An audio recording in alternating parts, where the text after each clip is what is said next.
Let's kick off the 88th Masters with where we finished the 87th, and that's with John Rahm being the defending champion. Obviously, now a member of Live Golf. We've not seen him compete on the PGA Tour during this recent run of Scotty Scheffler going nuts, and we've seen him play Live events. We've seen him play on the DP World Tour. What are expectations for Rahm coming back and trying to defend his title? I think the expectations are for him to be in the mix come Sunday. I mean, this is one of the two or three best players in the world on Live or on the PGA Tour, and he's played great golf on Live with four straight top 10 finishes. He's going to have a go there this week at Trump National Doral as well. And he's not in the same form as last year. I don't think anyone would be winning three times and averaging almost three strokes gained per round. But he's not far off. If last year was a great prep, this year's probably a very, very good prep. And not only is John Rahm one of the best players in the world and playing great golf, but he's the best player in this field at Augusta National among those who have played at least 10 rounds. I mean, this is a guy who in seven trips, his worst finish is a T27. He's got the win, obviously, a couple other contention runs. So it would be very surprising if Rahm, despite a different prep this year, isn't in the mix late. Yeah, and KP, we talk about the pressure that Rory McIlroy is going to feel on the first tee, trying to win the green jacket for the career Grand Slam, and we will talk about that ad nauseum a little bit later. But what's the pressure for John Rahm feel like? Is there a part of him that has to justify the move to Live Golf and say I can still contend at these major championships? You're not going to be able to take that away from me, no matter what my schedule looks like.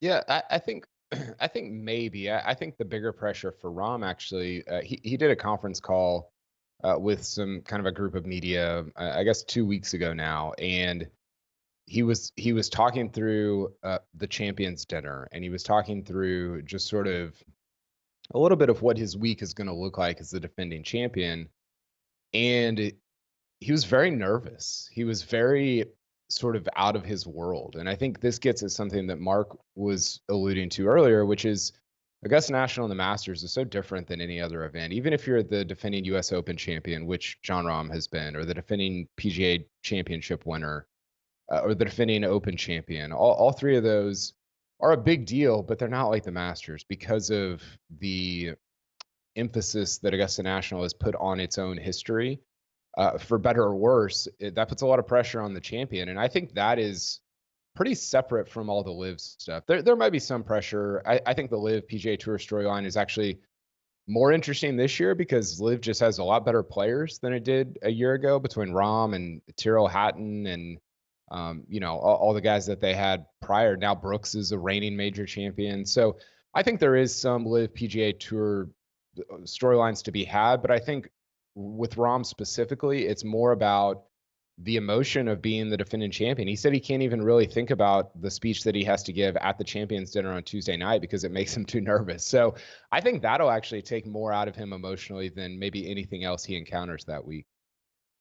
Mark, this is such a great graphic here. We're looking at the defending Masters champions and their performance in the year that they defended, and there was only one top 10 there. It was a T10 from Scotty Scheffler.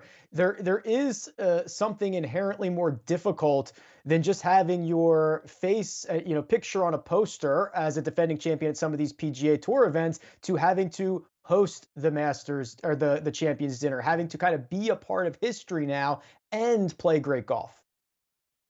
Absolutely. The one thing, and Kyle, I think, knocked it out of the park with his answer over there. In my experiences personally, when we went back there in 2009, after my brother Trevor had won in 2008, I was teaching Trevor at the time, and he's run in the tournaments he had played prior to the event. He'd played pretty well. So he got there Sunday to Augusta, that is, and Monday morning preparation. Everyone's kind of greeting each other, hellos, all the rest of it. It's a light morning over there. Then players go and see the golf course. Then Tuesday, it gets into a real preparation. But I'll never forget on that Tuesday morning, my brother kind of seemed maybe not antsy, but he was just not present in the practice and the preparation because he's hosting this dinner on Tuesday nights.